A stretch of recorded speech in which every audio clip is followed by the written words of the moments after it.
Welcome to Leading Your Culture, brought to you by the Multifamily Media Network. I'm your host, Bill Nye.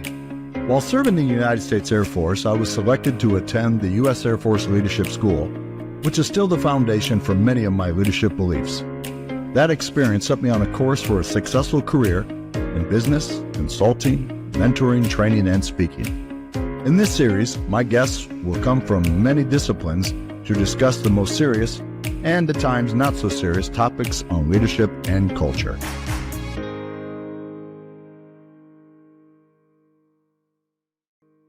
Well, I'm excited about today's show and very excited to have a longtime friend on as our guest today. Brandon Coleman is joining us today. Brandon, thanks for being on with us. It's my pleasure, Bill. Thanks for having me.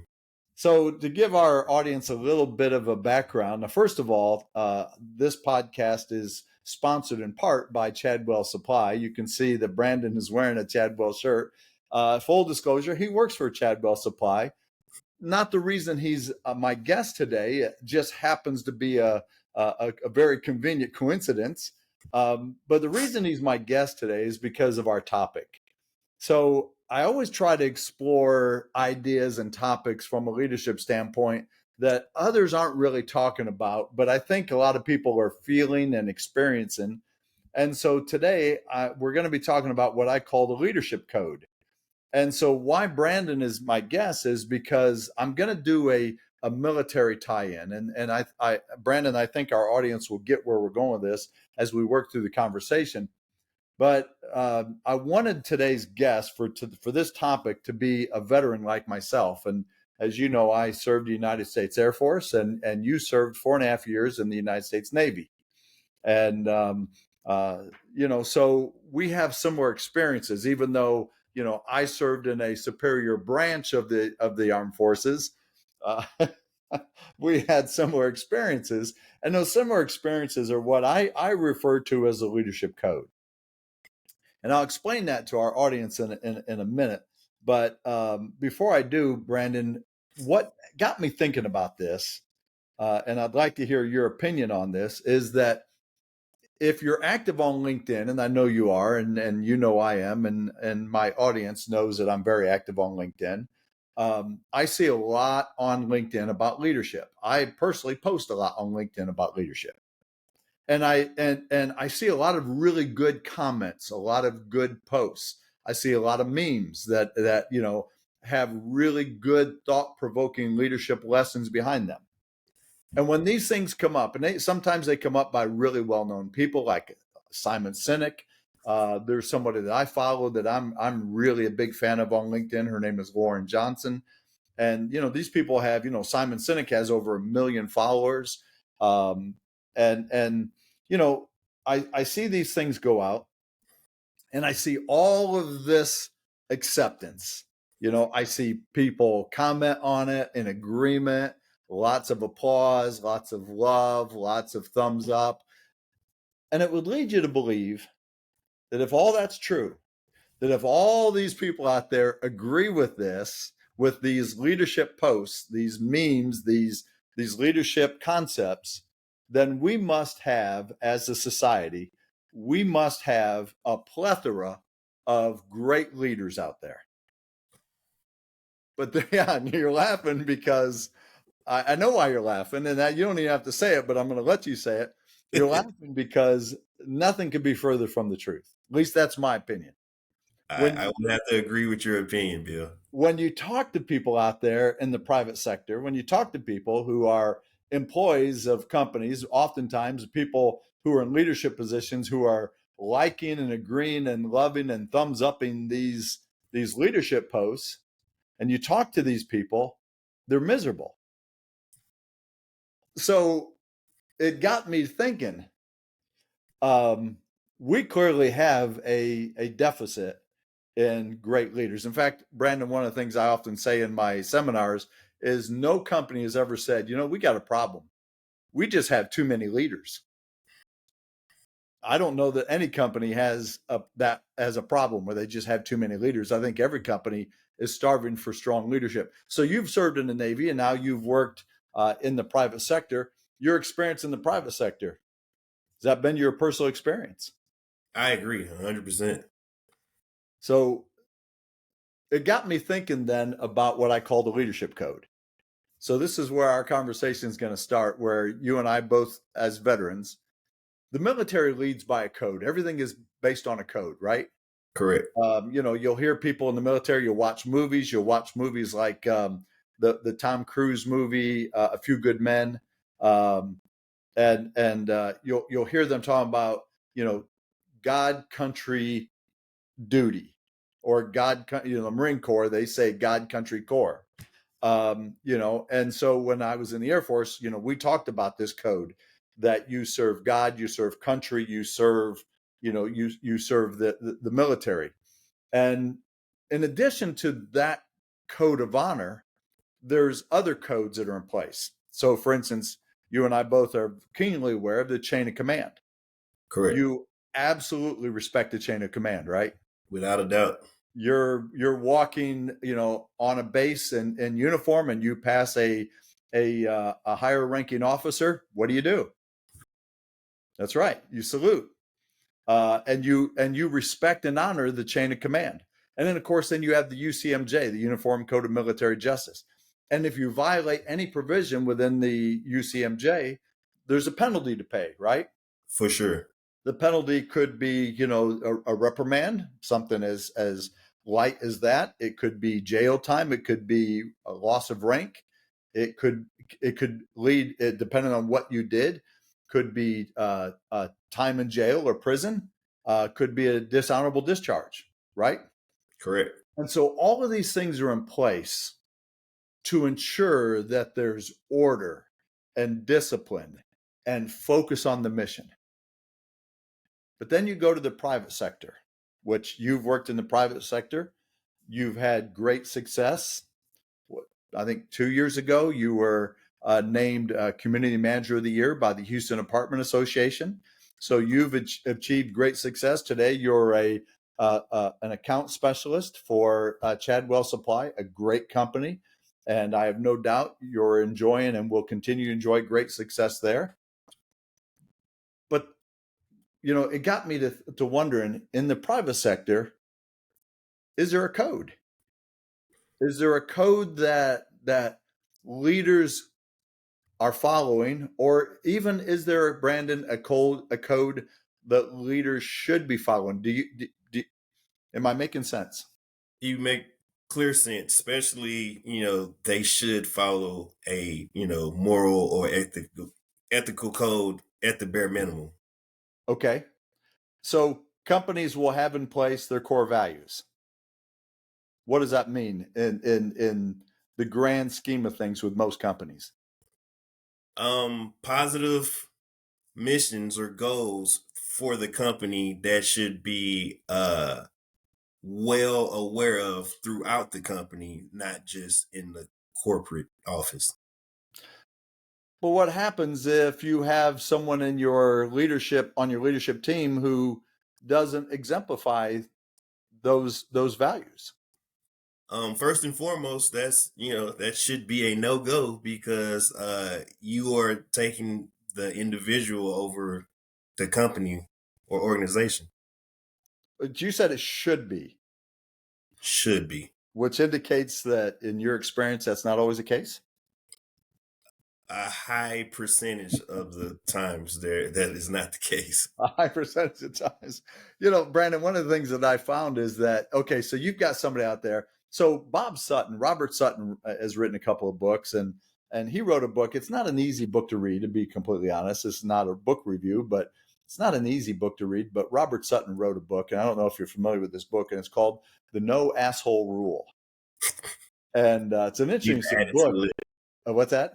I need to add it to the list for Yeah, sure. so it's an interesting book in that what is the premise of the book is that companies need to stop saying this behavior is okay because you get the results we want. And, in the military, because of the UCMJ, if you violate the code, then there's a price to pay, and the price could be very steep, right? Like I say, it could be reduction in pay, could be forfeiture of pay, a reduction in rank, rather, forfeiture of pay, could be jail time, could be dishonorable discharge, which a lot of people who've never served in the military don't understand that the dishonorable discharge is the same thing as a felony conviction. And so you're a convicted felon the rest of your life. Even if you didn't go to jail, you were just dishonorably discharged. That's a felony conviction, and you're ineligible to vote in any election in this country. And of course, you don't get any of the benefits. You and I, my wife and I, Lindsay, live in our home here in Friendswood, Texas, and I have a VA loan. And, I'm afforded that VA loan with a really low interest rate, no money down, because I, honorably served our nation, for 9 years, twice as long as you. Not saying that makes me twice as tough as you, but we'll let the audience decide that. We'll leave the Air Force jokes to the latter part of the I conversation. know. I've heard all the Air Force jokes and how we're soft. I've heard them all. You're really smart, though. Yeah. Well, thank you. But in the private sector, what's the worst that could happen? And we've seen this, right? I think you have seen this too, where somebody violates the core values, and they get terminated, and tomorrow they're working for somebody else. So, what's really the consequences? So, besides core values, and by the way, I've always had this kind of strong opinion that, I've run multiple organizations. I'm the CEO of an organization, right now, Bayshore Properties up in Crown Point, Indiana. And one of the things that, I tell the team all the time is I'm never going to hang our core values on my wall in my office. And at Bayshore, we don't call them our core values. We call them, this is who we are. And that's intentional, because this is who we want to be, right? We want people. But my point is, I don't hang them on the wall because I don't want somebody to read them. I want somebody to experience them when they interact with me. But besides core values, what are some other, I guess, I don't know, maybe code is the right word, but what are some other, the code of leadership? What are some things that just have that to be an effective leader today, you really need A or A and B or A, B, and C? What are some things that come to mind that you've kind of taken from your military career and said, as a leader in the private sector, I think these are some non-negotiables? For sure, I would say the mission and the purpose. Okay, so the mission, the purpose, understanding why you do what you do, understanding why the organization exists. Correct. Okay. Hierarchy and structure. Chain of command is, first and foremost in the military. Yeah, Doesn't absolutely. matter your background, political preference, creed, preference. Your chain of command is your chain of command. Right. And you're respected. The military is an interesting dynamic, because as you and I both know, in order to be an officer, you just need to have a college degree. But that college degree, then you're put in charge of a unit, and you're fresh out of, officer candidate school or ROTC or whatever the case might be, right? You just graduated from West Point, or, from Annapolis, or, from the Air Force Academy. And now you're in charge of a unit, and you've got a 20-year, enlisted veteran under your command. That sometimes creates a little bit of a disconnect, at least in my experience, where that 20-year, enlisted vet is outranked by this lieutenant. But here's what I've seen. I've seen the really good leaders, talking about the lieutenants now. I've seen the really smart ones, the really self-aware ones, understand that dynamic and lead with a sense of humility. I agree. And by that lieutenant understands that, look, I might outrank this man or woman, but I'll never surpass them in experience. So let me lean on their experience. For sure. And, even being on the management side, the first time I was a property manager, I was like 24. And, who am I to go to a maintenance supervisor and tell him what he should do? That's let me hear your thought process and let me understand the why so we can align our goals and ultimately take care of ownership and that resident. Yeah. So then that maintenance supervisor who has a very specific skill set that far exceeds yours, but you're charged with being that person's boss. But what you're saying is, I went into that relationship understanding that I might be your commanding officer, if you will, but I'll never outrank you in terms of knowledge and experience. Correct. Yeah. So, it goes back to what I was talking about, with that humility. I served under a captain at one point that was exceptional at this. He understood that. I had been in for long enough at that point where he had tremendous respect for our experience, and he had tremendous respect for what we'd accomplished. He didn't just look at us because he outranked us and saw us as inferior to him. He operated with a strong sense of curiosity. So he asked questions. He communicated well before he just made a decision. Now, look, ultimately, it was his decision to make, but he didn't step on us out of ego or arrogance or pride. I'm Best type of assuming. leaders. Yeah. So, when I was in the Air Force, I served under two different types of leaders. I served under leaders who wanted to be promoted and earn medals. And I served under leaders who wanted to see us promoted and earn medals. Those are I two. Go I ahead. can say I've had those two, and then some people that just did not know what their whole purpose as a leader in the military. But I think that's more far in between than more of the first two, I would say. So obviously the military, whether it's the Navy, the Air Force, Marines, the Army, the Coast Guard, they can implement a global code, but the private sector can't do that, right? No. I mean, it's up to Chadwell Supply to establish their own code.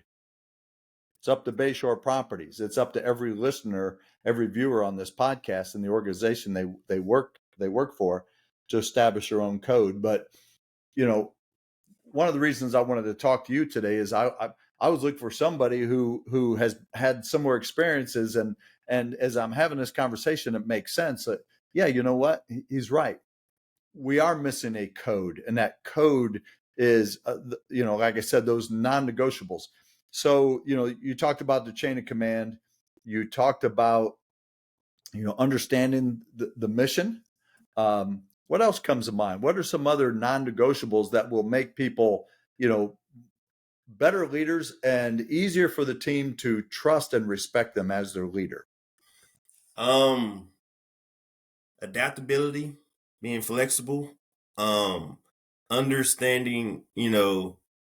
I truly feel if you live your life with empathy, that truly makes you a better person, a better leader, a better peer, coworker, teacher, everything across the board. I believe just living your life with empathy, uh, that helps the person that's on the other side of you understand, feel like you care because you should. I think that is non-negotiable, especially in this day and age where, so many people are just different across the board, Mm-hmm. where you can achieve the same mission goal in the private sector with empathy. I truly feel that way. And training, without a doubt. Yeah. Well, Training listen. is So let me hit on the training first, because obviously the military understands the importance of training, right? You don't enlist in the Navy and go straight to your duty assignment. I'm assuming you probably went to Great Lakes. went to boot camp in Great Lakes. Okay. That's 8 weeks of training, Yeah. just Right. knowing the Navy. And those 8 weeks of training, they weren't teaching you how to do your job. They were teaching you how to be a sailor. Correct. It was all about just understanding how to be a sailor. In my case, how to be an airman. By the way, your son is now in the Navy. Correct. Also went to Great Lakes, I'm assuming. Great Lakes. I got to see it from a different viewpoint Man, recently. that must have been so cool. Very cool and way more pleasurable. Yeah, I'm sure it was way more pleasant because he was the one that was going through, all of the torture For that sure. that you went through, many, many years ago. That's fantastic. Yeah, but they put an emphasis on training, and then from Great Lakes, you didn't go straight to your duty assignment. Am I right? No, I didn't. Where'd you go next? I went to Damnick, Virginia to learn my job in the Navy. Okay, you went where in Virginia? Damnick, Virginia. Okay, Virginia Beach. okay. So near Norfolk. Correct. About 45 minutes from it. Okay, and how long was that school? That school was 3 months. Okay, so you're now 5 months into it before you even start to do your job. I've never seen a ship at that point. Okay, and then from there, where'd you go? I went to San Diego to be on board the USS Bellewood. Okay, so now you're doing your job. You're now aboard a ship. I'm in the fleet. Uh-huh. One of the reasons why I never considered the Navy is that I could not be on a ship, and I knew that about myself. I don't like the water. So the training part, they do a great job of making sure that they train. I had a similar experience. Went through basic training, then I went to tech school, and then from there I went to advanced tech school to narrow it down because the first tech school that I went to was pretty generalized, and then the next one was specific. And and then there was additional training after that, right? I mean, the training never really ends. It never stops. That's right. So the training part, but the empathy part, I find that interesting. And here's why. When we think of the military, we don't think empathy. No. I don't know if they ever said this to you in the Navy, but in the Air Force, if you had an issue with something, if I needed to go TDY, temporary duty, if we were being alerted and off we go, head to the hangar, go through the briefing, go out, I was on the C-141 Star Lifter, go out to the aircraft, fire up the engines, taxi, and we don't know if this is an exercise and I'll be home in 4 hours, or if this is a real contingency and I may never come home. But if I had something going on at home and I said, can someone take my place? I've got my son is sick, or I've got this, in the Air Force, they used to say, if the Air Force wanted you to have a son, they would have issued you one. Did they ever say to you in the Navy, if the Navy wanted you to have a wife or wanted you to have kids, they would have issued those to you? Yeah. Yes. So that's anything but empathy, right? Yes, but I do say that there are times where they take care of the people as well. So it happens. See, and that's a great point because they provide lots of services to your family. Yes. From base housing to the commissary, which is your grocery store, to the PX or the BX, depending on what you called it. That's your sort of your Walmart type of store, right? To family services for medical services, all that. So you're right. They provide a tremendous amount of services. But people don't know necessarily, as I said, think about the military and think about empathy. But, I think that's a great point that in order to be an effective leader today, I don't have to understand what you're going through.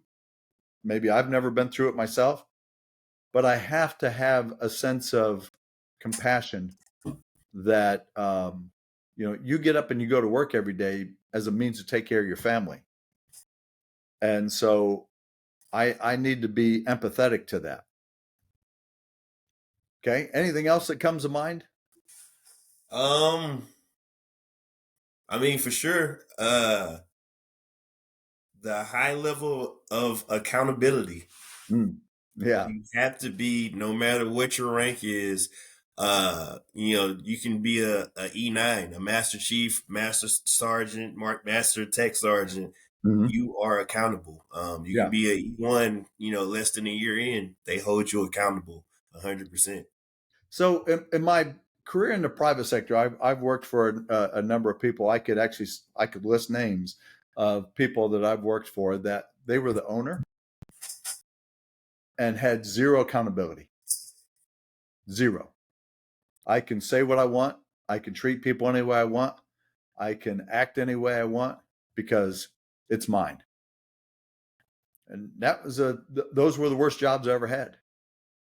I've tried to lead with a real simple philosophy, and that is my title and position doesn't make me right.